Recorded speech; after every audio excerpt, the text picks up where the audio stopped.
এই যে নবাবজাদা, দয়া করে ঘুম থেকে ওঠ। কত বেলা হলো, খেয়াল আছে? ওঠ। ঘুম থেকে উঠাই। মা, আমি একটা স্বপ্ন দেখছিলাম, তুমি পুরো 12টা বাজাতে দিলা স্বপ্নটা। কি স্বপ্ন দেখছিলি? তোমার বৌমা। ওরে বাবা, এতদিনে একটা গার্লফ্রেন্ড তোর হলো না, আবার বৌমা। ওই যে বুঝলি না, আম গাছে কাঁঠাল ধরলে যেমন অসম্ভব, আমার বৌমা দেখো সেরকম অসম্ভব। বাজারে কথা বলতে চাচ্ছি না, তাড়াতাড়ি একটু ওঠ, নাস্তাটা কর, তারপর বাজারে যা। হ্যাঁ,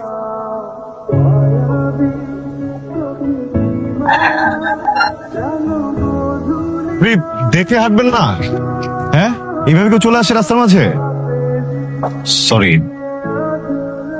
পানি দিব? ভয় পাননি তো? না, একটু সাবধানে হাঁটলে। হ্যালো, এই যে এই তো এসে পড়েছেন আমাদের মহারানী ভিক্টোরি। চাচি একটু। এই একটু কি, ঘড়িতে দেখতো কয়টা বাজে? কোন ছেলের সাথে ঘুরতে গিয়েছিলি? ছোটবেলা তো বাবা আমাকে খেয়েছিস, আর এখন কোথায় গিয়ে মুখ কালো করে এসেছিস? চাচি রাস্তায় অনেক জ্যাম ছিল। খবরদার, প্রতিদিন আমাকে একই অজুহাত দেখাবি না। এখন এখানে দাঁড়িয়ে না থেকে রান্নাঘরে গিয়ে রান্না করে আমাকে উদ্ধার করেন, আমার ক্ষুধা লেগেছে। কি হলো, যা।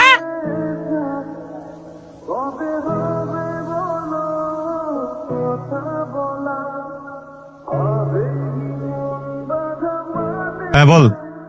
আরে বেটা, কই তুই? বস আইসা চিল্লাচিল্লি করতেছে, আমি তো সামাল দিতে পারতেছি না। আরে আমি ওই যে একটু বাস স্ট্যান্ডে গেছিলাম আজকে, বুঝছিস? Bus stand? বাস স্ট্যান্ড গেছিলি মানে? তোর কি দেখা হয়েছে আজকে? না, দেখা নেই। তাড়াতাড়ি চলে আয়। আরে আমার গাড়িতে কি যেন একটা হয়েছে, দাঁড়া আমি পরে ফোন দিচ্ছি, রাখ না রে বাবা। কেন কোমরে রে বিট। চাচি দরজাটা খোলো না চাচি, দরজাটা খোলো চাচি, আমার ক্লাস করতে হবে চাচি। চাচি সামনে পরীক্ষা তো চাচি, অ্যাসাইনমেন্ট আছে চাচি। দেখেছো, তোমার ভাতিজির জন্য আমি ঠিক মতো টিকটকটা করতে পারছি না। চেত কেন? ও চিল্লিতেছে, চিল্লিতে দাও। দরজা খোলো না।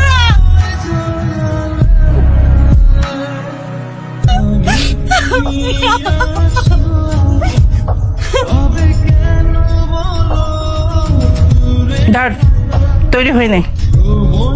আমি কিছু করতে পারবো না। একজনকে ধরে নিয়ে আসছো আমাকে বিয়ে দেওয়ার জন্য। আমি তো রাজি না।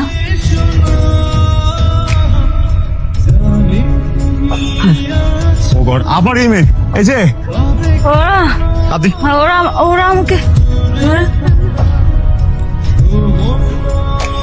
ভয়ের কিছু কি হয়েছে?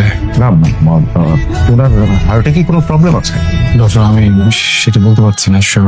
না, উনি তো অনেকদিন ধরে অসুস্থ। আচ্ছা, যাই হোক, এখন টেক কেয়ার করতে হবে।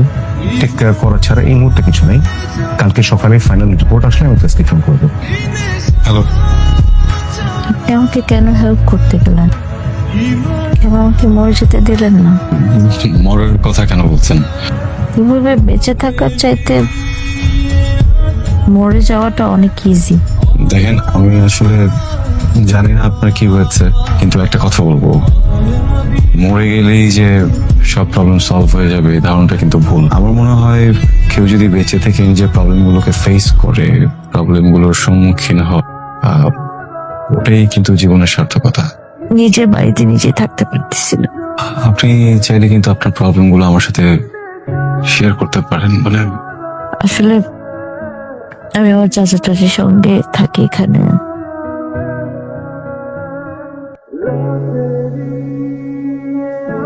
মা, কিরে পড়া, কি করিস তুই? ছোট একটা অ্যাক্সিডেন্ট হয়েছে, আমি হসপিটালে। কি বলিস? হার্টে একটু প্রবলেম আছে, কিন্তু সিভিয়ার কিছু না, মেডিকেশনে ঠিক হয়ে যাবে। ঠিক আছে, আমি কমফোর্টেবল। It's alright. আমিও হঠাৎ করে নতুন কোথাও গেলে আনকমফোর্টেবল হয়ে যাই। মা আসলে তখন আর খারাপ লাগবে না। মার একটা শাড়ি আছে, আর এখানে একটা ট্রাউজার, আমার শার্ট আছে। দেখেন, আপনি যেটাতে কমফোর্টেবল ওইটাই পরতে পারেন। আসসালামু আলাইকুম। আপনি? ওয়ালাইকুম আসসালাম। কাকে চান? পড়া গেছে? হ্যাঁ, উনি ঘুমাচ্ছেন বোধহয়। পরিচয়? পড়া হ্যাঁ, আপনি কে? মানে আপনার একটু পরে তুমি জানতে পারো। মা, কিরে এখনো ঘুমাচ্ছিস? তুমি বাইরে দাঁড়িয়ে যাচ্ছ কেন? ভিতরে আসো। এসো এসো এসো। তুমি কাজল? সরি, আমি আরে এত সরি বলতে হবে না। আজকে থেকে এটা তোমার বাসা। ঠিক তোমার পছন্দ হয়নি? না, পছন্দ হয়েছে আন্টি, কিন্তু আন্টি আমাকে বলা যাবে না। কি বলে ডাকবো তাহলে ম্যাম? আরে না, মা বলে ডাকবে, পারবে ডাকতে। তুমি কাঁদছো কেন? শোনো, লক্ষ্মী মেয়েরা কান্নাকাটি করে না। আমার তো একটা ছেলে আছে কিন্তু মেয়ে নেই। অনেক ইচ্ছা ছিল ছেলেটাকে বিয়ে দিয়ে ছেলের বউকে মেয়ে করে রাখবে, এটা তো আর ভাগ্যে নেই। দেখো আল্লাহ তোমাকে পাঠিয়ে দিল। আর তো ভালোই হলো, আমাকে আর বিয়ে করতে হচ্ছে না আলাদাভাবে। মানে তুমি তো একটা মেয়ে পেয়ে গেলে, তাই না? দেখ যেটা ভালো মনে করিস। চিরকুমার থাকা অসুবিধা নেই, মেয়ে পেয়েছি। চলো। অ্যাকচুয়ালি সরি মা। তুমি কি আজকে সারাদিন এই কথাটাই বলতে থাকবে? পরাগ, মা। তুই কি বিজি? না, বলো।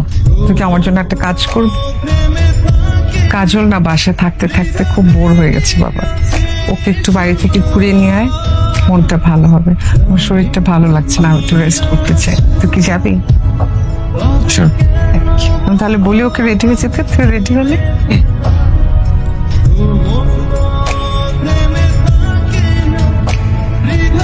চলেন। ও, আমি কিনতে পারিনি না, আসলে এভাবে বের হয়েছে, কেউ যদি দেখে ফেলে ঝামেলা হয়ে যাবে। আমাকে একটা জায়গায় নিয়ে যেতে পারবেন?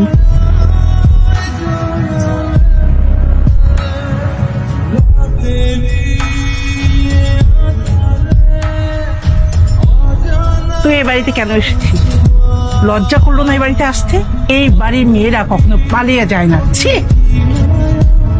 ও, এখন আবার ছেলে নিয়ে এসেছিস বাসায় ঢোকানোর জন্য? এক্সকিউজ মি, প্লিজ আপনি একটু বুঝে কথা বলুন। এখনো দাঁড়িয়ে আছিস কেন? যা, চলে যা। চাচি, আমি থাকতে আসিনি, এই বাড়িটা আমার। আমার বাবা আমার নামে এই বাড়িটা লিখে গেছে। তোমরা এখানে আছো সেটার একমাত্র কারণ হলো তোমরা আমার পরিবার। পরিবারের কাজকর্ম, পরিবারের ব্যবহার যদি এরকম হয়, সেই পরিবারকে 1 মিনিটের মধ্যে বাড়ি ছাড়া করতে কিন্তু আমার সময় লাগবে না। আমি আমার কিছু জিনিস নিতে আসছি। কি ব্যাপার, এত রাতে জেগে আছেন? আপনি তো এত রাত জাগেন না। আমি আপনাকে অনেক কষ্ট দিয়ে ফেললাম।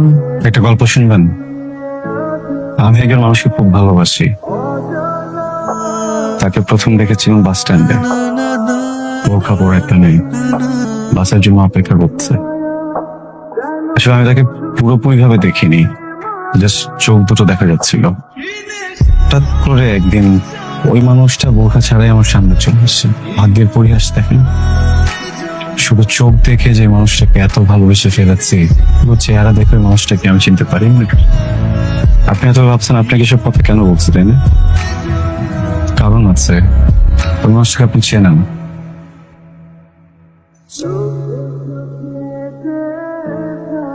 আমার ভালোবাসার মানুষ আপনি। আজকে জানতে পেরেছি এই মানুষটাই আপনি। বা এতদিন আমি আপনার জন্য যা যা করেছি কোনোটাই জেনে করিনি, পুরোটাই কাকতালীয় ভাবে করেছি। আর এর বিনিময়ে আমি আপনার কাছে কিছু চাইও না। আসলে মানসিক ভাবে আমি ওই জায়গাটাতেই নাই, কিন্তু আপনাকে আমি ভীষণ পছন্দ করি একজন মানুষ হিসেবে।